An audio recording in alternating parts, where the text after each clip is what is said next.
अथ लिंगाष्टकम् ब्रह्ममुरारिसुरार्चितलिङ्गं निर्मलभासितशोभितलिङ्गं जन्मजदुःखविनाशकलिङ्गं तत्प्रणमामि सदा शिवलिङ्गम् देवमुनिप्रवरार्चितलिङ्गं कामदहं करुणाकरलिङ्गं रावणदर्पविनाशनलिङ्गं तत्प्रणमामि सदा शिवलिङ्गम्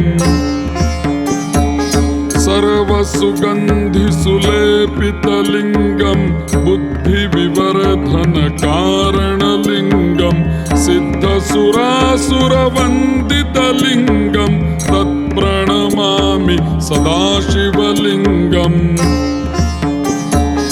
कनकमहामणिभूषितलिङ्गं फणिपतिवेष्टितशोभितलिङ्गं दक्षसुयज्ञविनाशनलिङ्गं तत्प्रणमामि सदा शिवलिङ्गम् कुङ्कुमचन्दनलेपितलिङ्गं पङ्कजहारसुशोभितलिङ्गं सञ्चितपापविनाशनलिङ्गं तत्प्रणमामि सदा शिवलिङ्गम्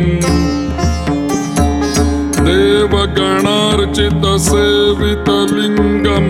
भावैर्भक्तिभिरेव च लिङ्गं दिनकरकोटिप्रभाकरलिङ्गं तत्प्रणमामि सदा शिवलिङ्गम् अष्टदलोपरिवेष्टितलिङ्गं सर्वसमुद्भवकारणलिङ्गम्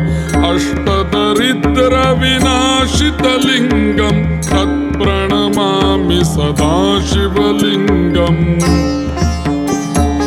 सुरगुरुसुरवरपूजितलिङ्गं सुरवरपुष्पसदार्चितलिङ्गं परात्परं परमात्मकलिङ्गं तत्प्रणमामि सदा शिवलिङ्गम् लिङ्गाष्टकमिदं पुण्यं यः पठेत् शिवसन्निधौ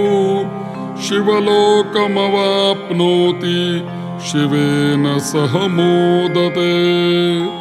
इति लिङ्गाष्टकं सम्पूर्णम्।